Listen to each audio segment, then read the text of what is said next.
Hello and welcome everyone. We're back with a new video. It's been a while, but we were compelled to make this video because we've had a lot of questions lately about healthy boundaries and self-disclosure in the field. And so we thought we might say a little bit about healthy boundaries and whether you are a therapist in the substance use world or a therapist in the mental health world, or just a helper in some other way, we all have boundaries in our work that help keep us safe and they help keep our clients safe. And so boundaries are something that we are working with every single day in our jobs.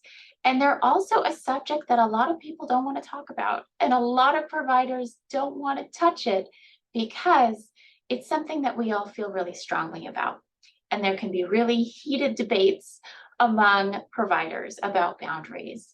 So I thought I might share just a little bit of information to get you thinking about how much do you want to share when you are talking with a client or somebody that you're helping.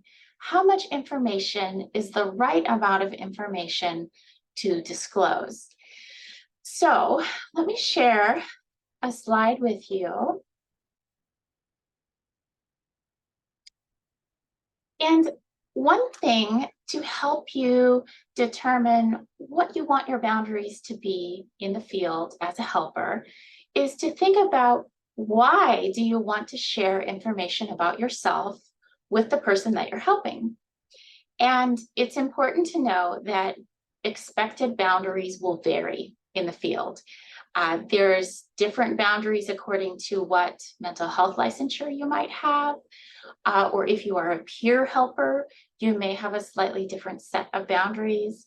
If you are someone like an administrator or an operations manager, you'll have different boundaries than a therapist working in the same organization.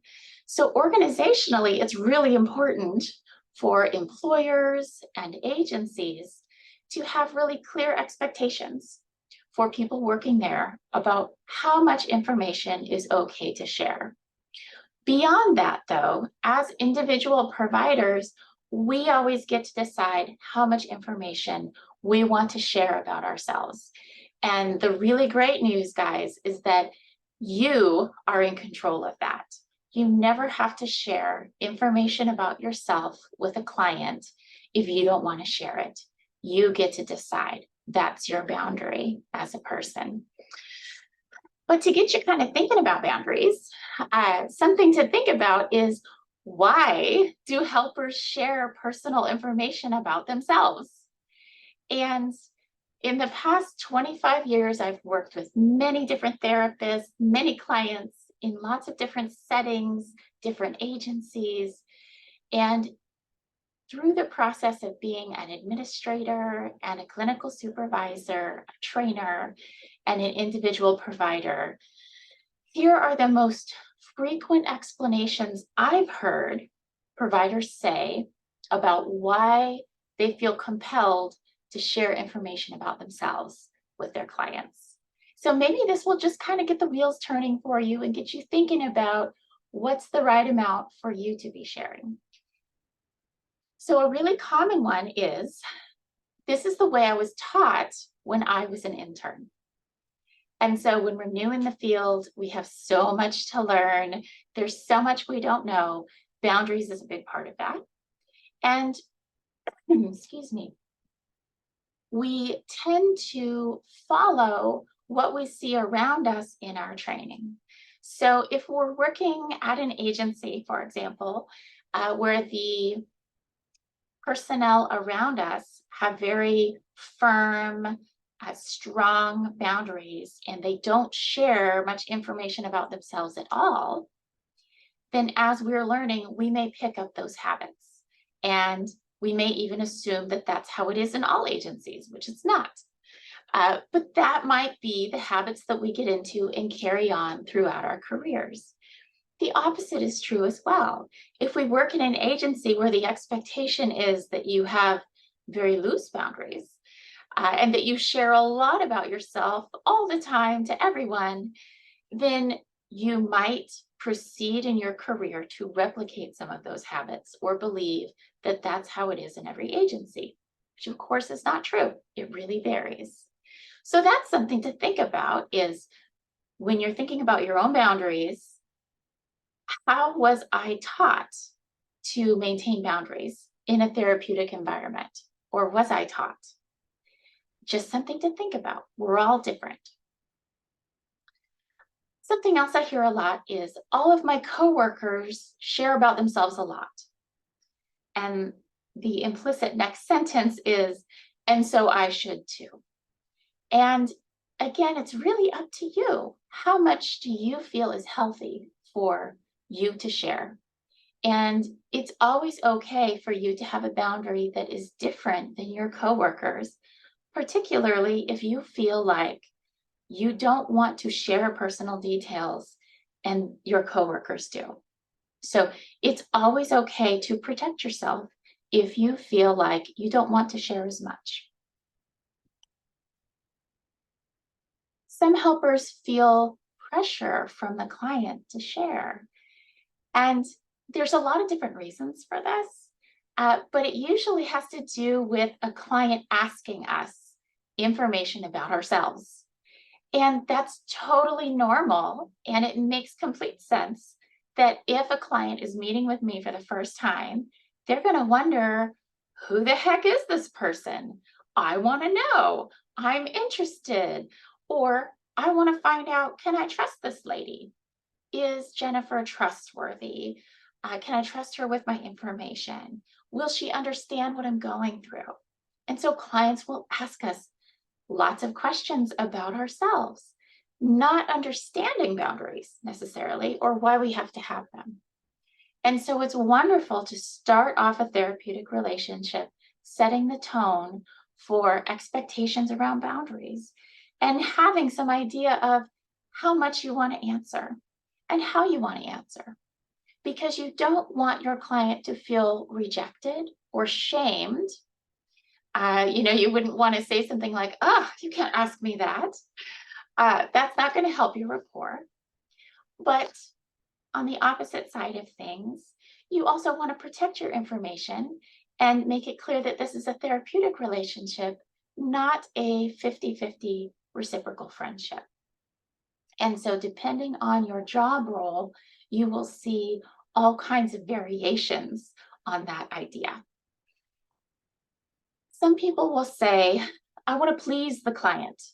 I'm afraid they're going to be angry at me if I say no, or they're going to be offended, or they're going to think that I think I'm better than them if I don't share about myself. And this is a really important one to think about if you find yourself feeling this way. Number one, if I were your therapist or your supervisor, then I might ask, do you identify as a people pleaser? Is that something that you struggle with? Or is that something that's challenging to you? Because that personal habit that some of us have can bleed into the therapeutic relationship. And it's important to remember we need to have great respect and care for our clients, but that doesn't mean that we have to please our clients or that our clients will always think everything we do is wonderful. It doesn't have to be that way. It's important for your client to understand the therapeutic relationship is different than a friendship and that it is not reciprocal. So there's no expectation that I listen to the client for a half hour and then the client listens to me about my stuff for a half hour. That's not how it's supposed to be. But our clients don't know that, so we can explain it at the outset.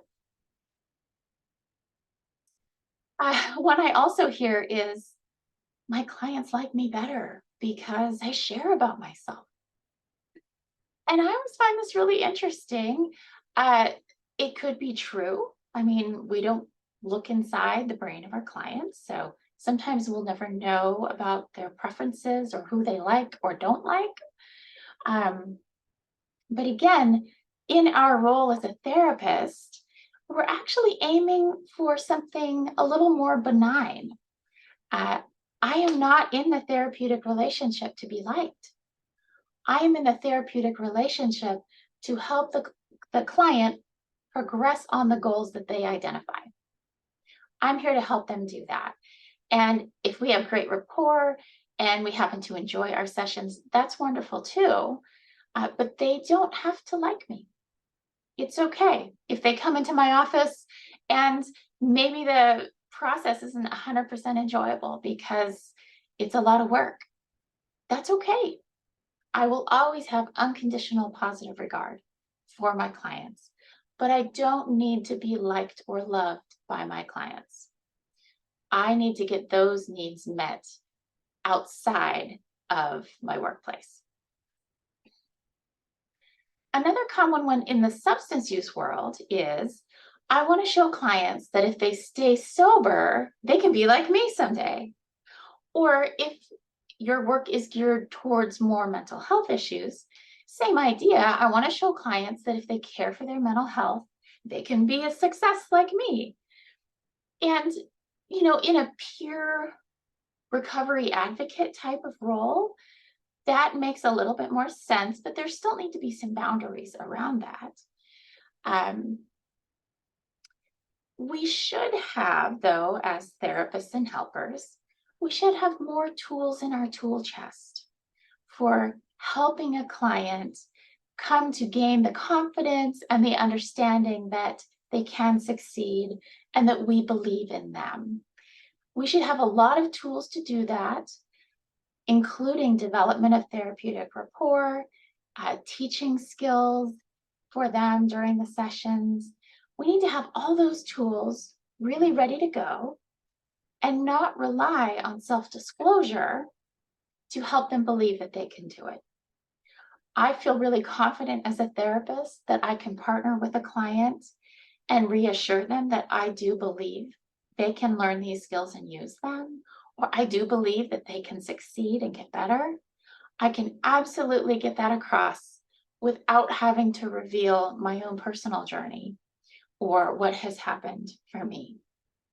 So if you feel like you're relying on self-disclosure to help the client believe they can do it, I think that's a great opportunity for you to look at your other therapeutic and helping skills and see if there's some more work you could do there. So you have other options outside of revealing information about yourself if you don't want to reveal it. I also hear a lot in the substance use world, sharing your story is part of being in recovery. And if you are a peer recovery advocate, this is probably more true than if you are in a different therapist or helper role. It is certainly true in AA, NA, 12-step recovery programs that sharing your story is part of recovery. That is absolutely true, and it's such a strong and wonderful part of those programs. However, that does not automatically carry over to the therapeutic relationship. Because remember, if a client can go down the road to a 12-step recovery meeting and they can hear stories being shared, I think there's tremendous value in that. As a therapist or a helper, especially if they're paying for my services, I really feel like I need to give them something more. I need to give them more than what they can go down the road and get for free. And so, yes, sharing your story is part of being in recovery. But as a therapist and a helper, I am not required to share my story to help people be in recovery. So it's a little bit tricky, the distinction, especially if you yourself as a helper, you have a really strong 12-step background and you really know the beautiful value there. It can be very tough to not pull that into the relationship. But again, if you have other therapeutic tools and skills that are well honed, then you don't have to rely on sharing your story about your own recovery if you don't want to. I do hear helpers admit sometimes that it's just fun to talk about themselves. Who doesn't like to talk about themselves? And so I wholeheartedly agree. It can be fun to talk about yourself. I get it. But remember, the client is there to talk about them.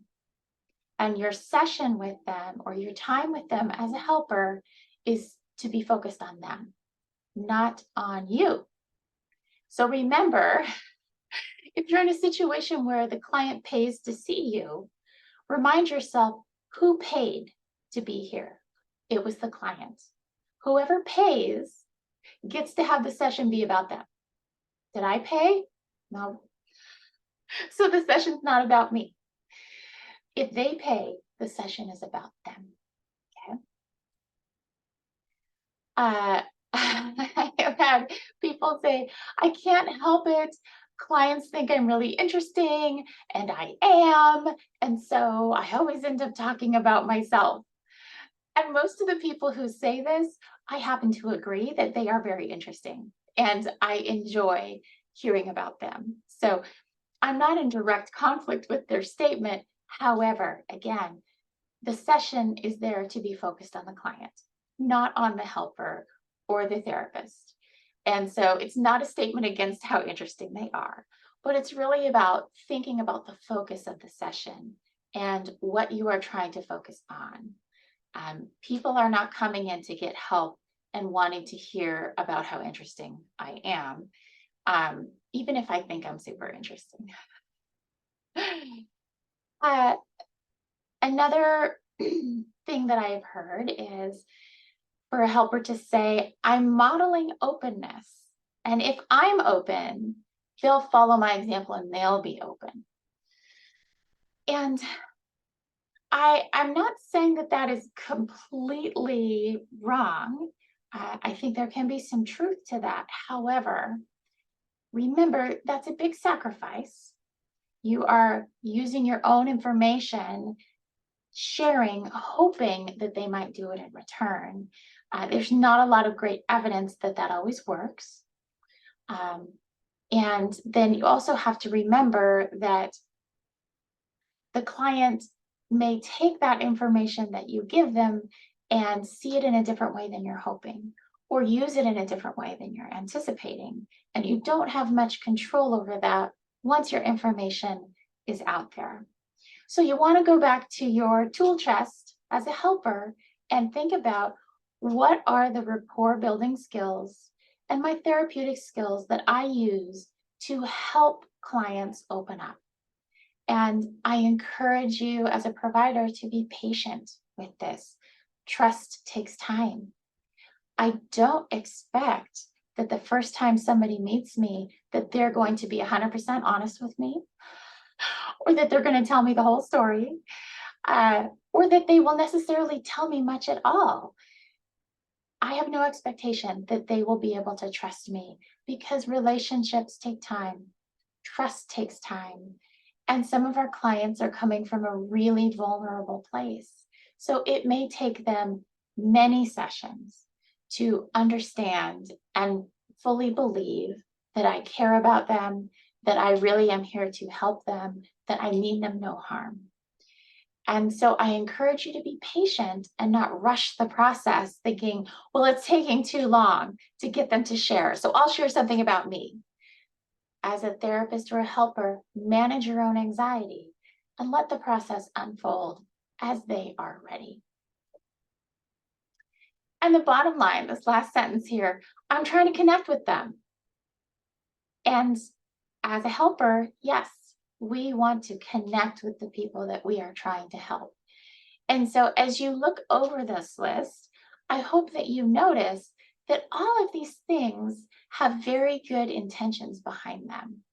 All of these things are fueled by us really wanting to reach our clients, to connect with them, to help them. And so our intentions here are really good.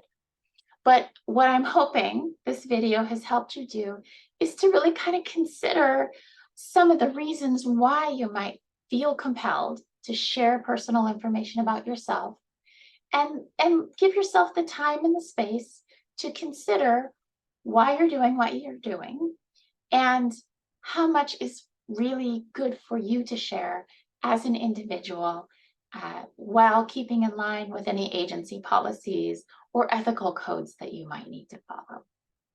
So hopefully this gives you just some things to think about and ponder on your own outside of anybody else's interference or opinions. Even going through this and kind of looking at how many items on this list apply to me and what do I think about that? And are my rapport building skills, my trust building relationship skills, are they as sharp as they need to be? Or do I need a little work there? Do I need some more practice or some more continuing education or training? So again, I hope this is helpful to you.